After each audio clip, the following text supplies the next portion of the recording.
Every casing that you hold that's made by Peterson Cartridge starts with one of these cups.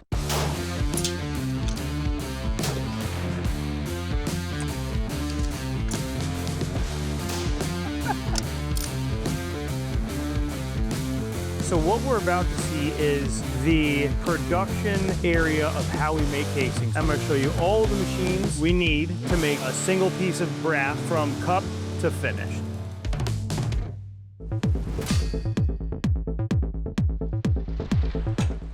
Come on in. Hey, Derek. Good to see you. Good to see you.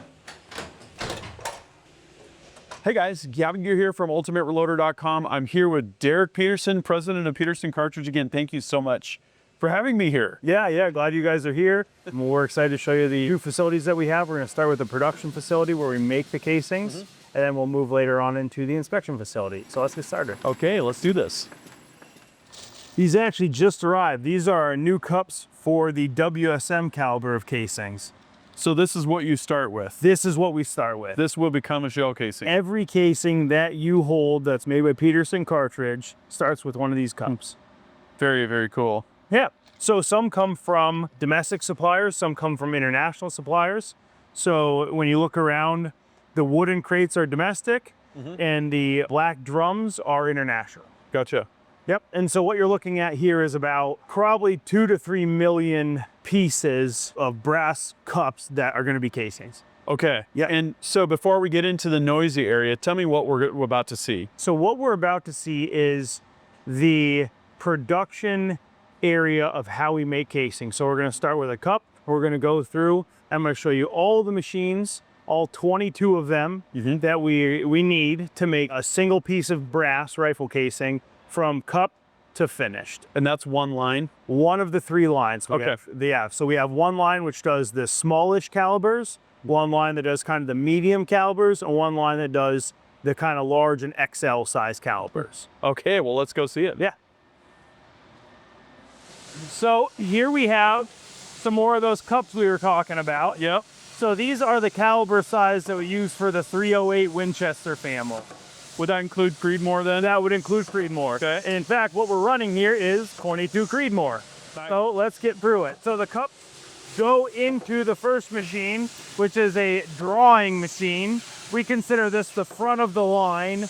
And so in the front of the line, we're elongating the cup into an open-ended tube on one end and a closed-ended tube on the other end. Exactly. So what you'll see is we're doing the elongation of the cup in the first step. So the cup continues to get longer and the walls get thinner as we go. And there's a limit to what you can do in each stage, right? Otherwise Exactly. you'll destroy. You'll tear it, you'll have like bad forming, malforming, you'll get earring, all kind of problem. And so when we're talking about this, what's important to remember is brass work hardens. Right. And so you're gonna see in the process where we work it, anneal it, work it, anneal it, down the front of the line. So we start soft. Right now we're hard again. Yep. Put that back in there. Put this second here. So as we come out of the first draw, we go into the first washer. So basically what we're doing here is we're getting the lubricant from the first drawing process off of the soon-to-be casing, off of the tube. Gotcha. Then we're gonna come over here and go into the oven where we're gonna soften the brass or anneal it. And so it goes in there to a set temperature for a set amount of time. And so that's what softening brass comes down to, is time versus temperature. Yep. So they're in there for a set amount of time, then they come out and they're ready to go into the washer. So the washer is gonna remove any of the oxides or staining kind of that happens in the oven softening process. Gotcha. So they come out of the washer and they look shiny again. No nickel, fake nickel plating. Yeah, no fake nickel plating. These are nice and shiny again. So they're elongated and they're ready to be worked again. Okay, wow. So we go into the second draw operation. The second draw operation is gonna elongate them a little bit more. Oh yeah. And it's going to cause the walls to get thinner and the tubes to get longer. So we're working our way towards the goal of a tube long enough to make a casing. Okay, gotcha.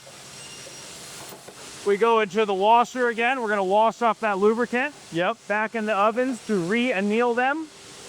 They're gonna come out of the ovens. They have that color to them. and then they're going to go into their washer. So they're going to wash again. As you can tell, there's a pattern. Yep. We wash the casings a lot. Yeah. Every casing gets washed 8 times. And so they're in a soft state and they're ready to be gone through their final drawing operation. Gotcha. So this is where it's going to draw them to length, total length of the tube that we need for this caliber, and it's going to pinch off the excess. And so I've got a couple samples over here for you. So here you can see some finished casings and some pinch trim. Yeah. So this is just kind of like that. Exactly. Popped off. Nice. This continues on the process, and this goes back to the scrap yard. Very cool. So after the parts come out of the final draw operation, they have to get washed. So they come out washed and clean and warm. And now what we're going to do is we're going to dry a lubricant onto them that will allow them to go through the heading operation. Okay. So we can't really head them dry. It would dull and cause all kind of problems. Gotcha. So then what you can see here is we have 2 pieces. So one has been pocketed on the left and one has been headed as well. Gotcha. You got your head stamp now. Yep. We got the head stamp, we got the primer pocket. And now you can machine this down. Exactly. Okay. Yep, we'll put that into the next machine and it'll put the extraction groove. Does it feel good to see your last name on there? Yeah, it's interesting. You try not to get too big of a head when you see your name on something. Yeah, and so after the parts come out of the pocketing and heading operation, they go into the washing operation. And so they'll wash them, they come out, and they're ready to have their extraction groove cut. So what we're gonna do here is this machine is basically an automated lathe. What it's doing is it's inserting the part that needs this extraction groove cut into the collet. The collet's closing and a cutter is coming up and it's cutting the extraction groove. And so we can reach in here and you can see the casings that have the extraction groove. And let me grab you one that doesn't have the extraction groove. Yeah, That's beautiful. So here's a casing that hasn't had its extraction groove cut yet. just enough material for a clean cut, huh? Exactly. And so we're working our way from a cup to a finished casing. So right now we've got it all drawn out. We've got a primer pocket and a head stamp done. Yep. We've got the extraction groove cut. And so now let's work on the back of the line where we finish these into actual casing. Something you can shoot. Okay. This machine here is a trimmer. All we're doing is trimming the top of the casings to get a nice clean cut so that they feed into our tapering machine really, really well. Looks like a mirror. Yeah, it does look like a mirror. It's a great cut. So we've got this door locked out so you can see what's kind of going on here. And what we have is the tapering operation. The way it works is we take our tubes that have come out of head turn, we feed them in, and this is going to first inductively anneal the top of the tube to soften it. Yep. Like we had talked about, you want the bottom of the casing to be as hard as it can be. Yep. So that you can use the casing a whole bunch of times, load it again and again. But the top has to be soft enough to accept the tapering. Right. And so we use a coil, an inductive coil, and it superheats the top of the tube. The tube then goes into the cooling dial, cools down a little bit. It drops down and gets inserted into the shell plate. The shell plate then takes over and it lubricates the part first, and then it goes through the tapering station. And so some calibers require 1 taper, 2 taper, 3 tapers, depending on how much work we need to do, how small the mouth needs to be. Yeah. Wow, that's quite the process. Yeah, and so it's a very precise process. If you're gonna make a bad casing, this is where it's gonna happen. Okay, interesting. After the casings come out of the tapering operation, they're covered in the lubricant from it. So what we have to do is we have to wash that lubricant off before we can send them to Peterson trim. And so this is just us washing that lube off. Okay. We come over to this machine, and what this machine is doing is it's piercing and trimming. And so it's cutting the casing to proper length, and it's piercing a flash hole. And so what you can see when you look at this, when we look at it, you're looking for a nice, clean flash hole that's centered as you spin it, doesn't move on you. You're looking for a nice burr-free flash hole. You know, you look up, make sure it's burr-free, Yeah. and you're looking for it to be trimmed properly to length. Beautiful. Yep. This is our tumbling setup where we're gonna pull it. Just shoot. Just load our biggest machine.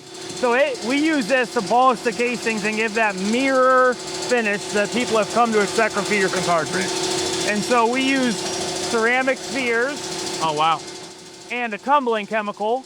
And the parts are in there for over an hour just getting polished by the media. Gotcha. Favorite parts about the operation. It's the most aesthetically pleasing part.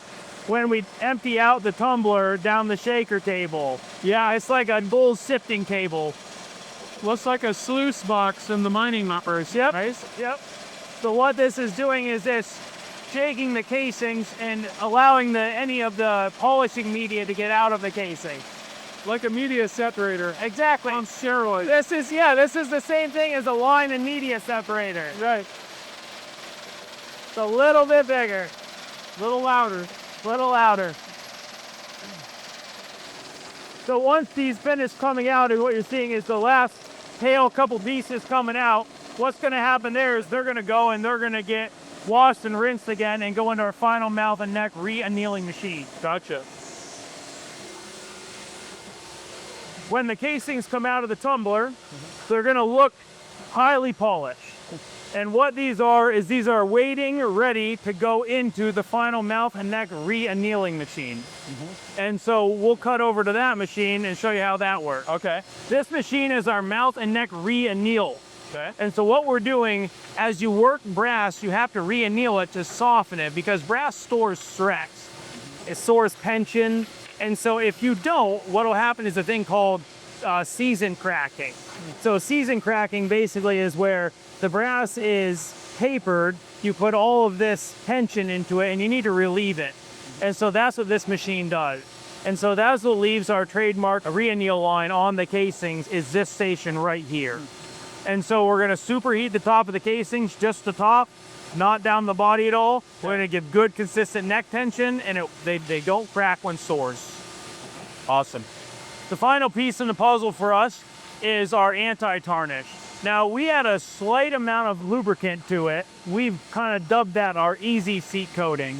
So what that does is it allows, when you're seating the bullet or the primer, it allows consistent, uniform seating of the bullet and primer. And that's something that we offer that I don't think anyone else really offers. Nice.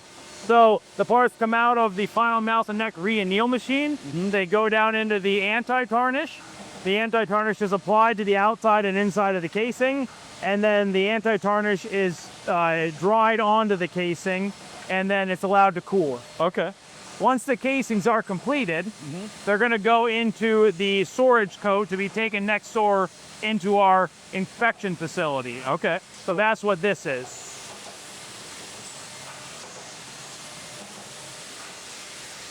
Now this is the beginning of our measuring process on our casing.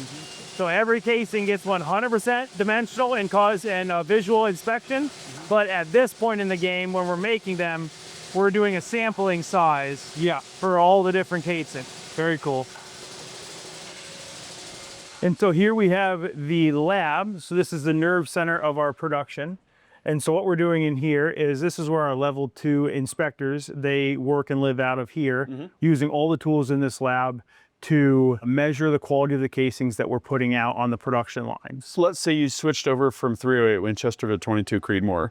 And so do you like hyper focus on some of those first cases that come off the line? Yeah, every time we do a switch over from one caliber to another caliber, what we have to do is we do a first article inspection. So that kind of concludes this facility. It does. And right now we know that the quality is at a certain level. Where are we going next? We're gonna go over to inspection and packaging. Okay, which is separate building? Separate building. Okay. So we're gonna take a drive. Oh, that sounds fun. All right, cool. Can I drive? 100%. Okay, awesome.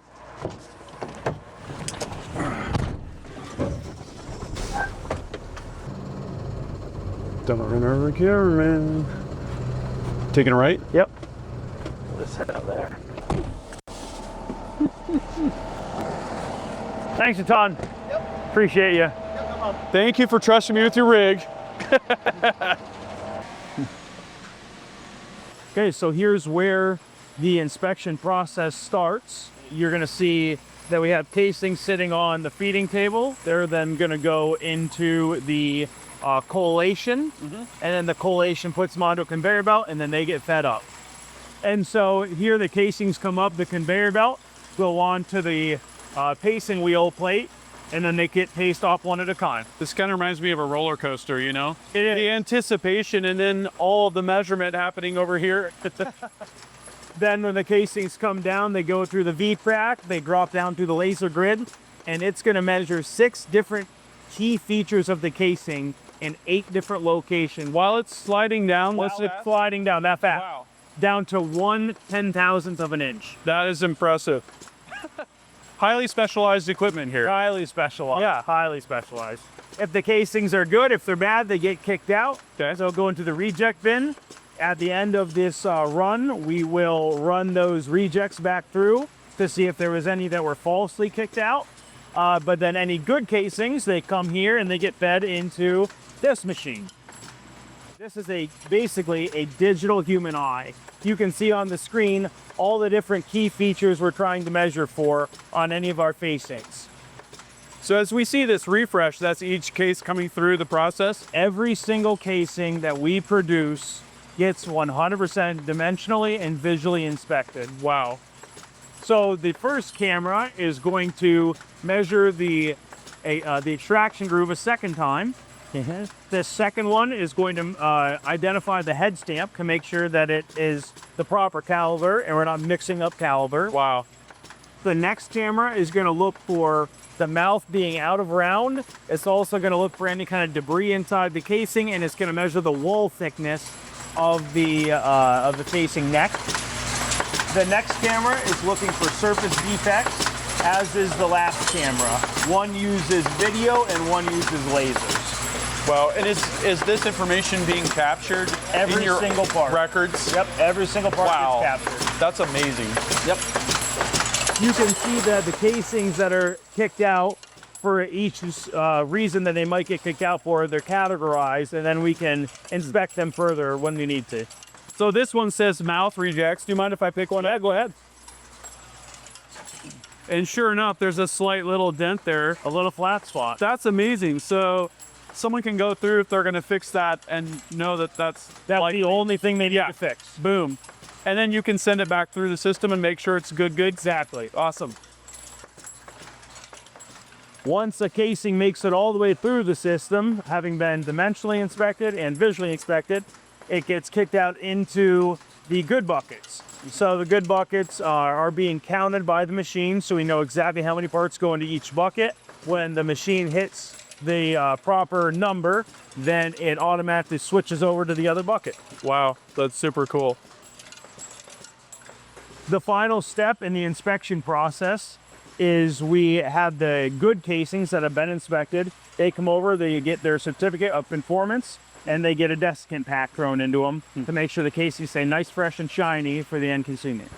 And these are the bags that go to a kind of bigger loader customer. Okay, gotcha.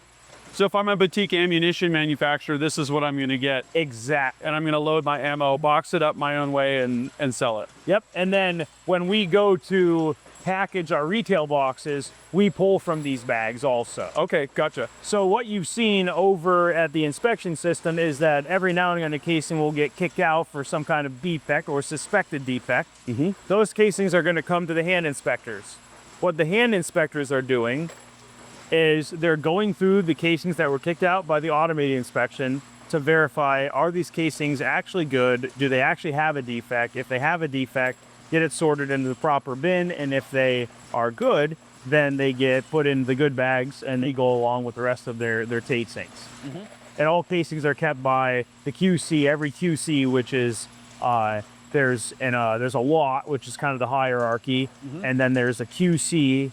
Every day is a different QC, and so every casing that was made with each other on the same day stay together. That's how one of the ways we keep our things safe. So if I'm understanding this correctly, you're using machines for everything, every step that a machine can do well. And you're using humans for those parts of the QC and fixing process that only humans can do correctly. That only humans can. Wow. Yep, and we've kind of given this position the name Strap Czar because they have the final say if a casing is good or bad, and if it's going in the strap bin, or if it's gonna go to our end consumer and they're gonna load it up into ammunition. So once it's gone through the entire QC process, where does it go from here? From the entire QC process, we're gonna move over to packaging. Okay, let's see that. So what all is going on here? What we have here is the packaging process the casings get after they've been inspected. The first station, they're just going to be filling the boxes with the casings. The second station, what they're doing is they are inspecting the box of casings just to make sure there's 50 pieces in each box and that there's no scratches or dents, anything that could have possibly happened between the inspection process and here. Another final inspection. You guys have OCD, don't you? We do, yeah. Yeah. We really do. Then this station, what he's doing is he's putting in the thank you notes and the loading cards and the sticker, the Peterson Cartridge sticker, but you can put on your gear. Okay. And then he's putting the foam into it to protect the mouths of the casings. Then the final station, we are applying the sticker to the front and the sides of the boxes to give it that Peterson Cartridge look. Okay. Where does it go from here? Let me show you. Okay. We come into here, and so over here you can see the warehousing that we have set up. And so this is where all the boxes that are full of the 50 count retail boxes. So boxes of boxes, Gotcha. casings, and these are ready to be shipped out to the different distributors all over the world. We ship from every continent. We ship from right here. This is the location. Nice. If the casings don't go to a distributor, they go into storage for our website sales. Okay. So I'm going to take you into the web sales room is what we've been calling it. And it's kind of all the everything. And here's our web sales room where we have all the swag. So if customers order swag on our website, it comes from here. Cool. We have the different quantities of casings that people can order, shooter pack, retail boxes, everything. So if people place orders online on our website, then we get the order. Our pick, pack, and ship guy, he'll grab it, come out here, grab the different casings or the shirts or whatever hats, throw it in the box, and off it goes to the customer. Very cool. Well, thank you very much, Derek, for the tour. Yeah, this has been amazing. Yeah, we've been really glad to have you guys. It's been super fun. We love showing off the process. We love showing off the facility and how we do what we do and how we make great rifle casings, match grade rifle casings for the customers. It's been great coming out here. Hopefully sometime you can come out to Ultimate Reloader. I would like that. I like Washington. Okay. Thanks a lot, man. Thanks again. Well, that was mind-blowing. This trip to Peterson has been absolutely awesome. My question for you is, what did you learn about how brass is made? Drop a comment and I'll see you down there in the comments section. That concludes this video, and that means it's time to wrap it up. I hope you enjoyed this video. If you're watching Ultimate Reloader on TV and want to take advantage of free resources, exclusives, and hot deals, just hold your camera phone up to the QR code, tap on the link, fill out the information, boom, you're getting Ultimate Reloader emails. Don't forget to like and subscribe. Also, we're on Facebook, YouTube, Rumble, where we've got unrestricted content, and Instagram. Make sure to follow us on all those channels. Ultimate Reloader also has a commercial solutions division serving law enforcement, the military, and the gun industry. We have some unique capabilities, including a comprehensive suite of recoil testing and evaluation capabilities, trigger profiling, and more. Thanks again for watching.